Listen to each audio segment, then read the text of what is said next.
സംസ്ഥാനത്ത് +1 പ്രവേശന നടപടികൾ തുടങ്ങാനിരിക്കെ മലബാറിൽ ഇത്തവണയും സീറ്റു ക്ഷാമം. 6 ജില്ലകളിലായി 53,164 സീറ്റുകളുടെ കുറവുണ്ട്. മലപ്പുറം ജില്ലയിലാണ് പ്രതിസന്ധി രൂക്ഷം. VHSC, ITI, പോളിടെക്നിക് സീറ്റുകൾ പരിഗണിച്ചിട്ടും മലബാറിൽ SSLC പാസ്സായ 1,00,000-ലധികം വിദ്യാർത്ഥികൾ തുടർ പഠനത്തിന് ബുദ്ധിമുട്ടും. 6 ജില്ലകളിലായി ഇത്തവണ SSLC പാസ്സായത് 2,26,014 കുട്ടികൾ.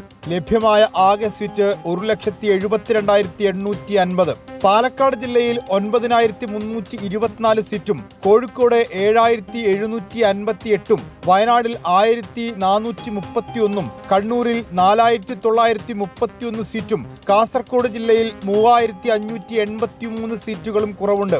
അതേസമയം മലബാറിൽ വേണ്ടത്ര സീറ്റില്ലാത്ത അവസ്ഥയുണ്ടാകുമ്പോൾ തെക്കൻ ജില്ലകളിൽ സീറ്റുകൾ ഒഴിഞ്ഞുകിടക്കുകയാണ്. മലബാറിൽ സീറ്റുകളിൽ മാർജിനൽ വർധനവ് വരുത്തി 50 കുട്ടികൾ പഠിക്കുന്ന ക്ലാസുകളിൽ 65 പേരെ കുത്തി നിറച്ചാണ് മിക്ക ഹയർ സെക്കൻഡറി സ്കൂളുകളിലും സീറ്റ് ക്ഷാമം പരിഹരിക്കുന്നത്. താൽക്കാലിക പരിഹാരത്തിന് പകരം സ്ഥിരം ബാച്ചുകൾ വേണമെന്ന വിദ്യാർത്ഥികളുടെയും രക്ഷിതാക്കളുടെയും ആവശ്യം UDF സർക്കാർ ഗൗരവത്തിലെടുക്കുമെന്നാണ് പ്രതീക്ഷ.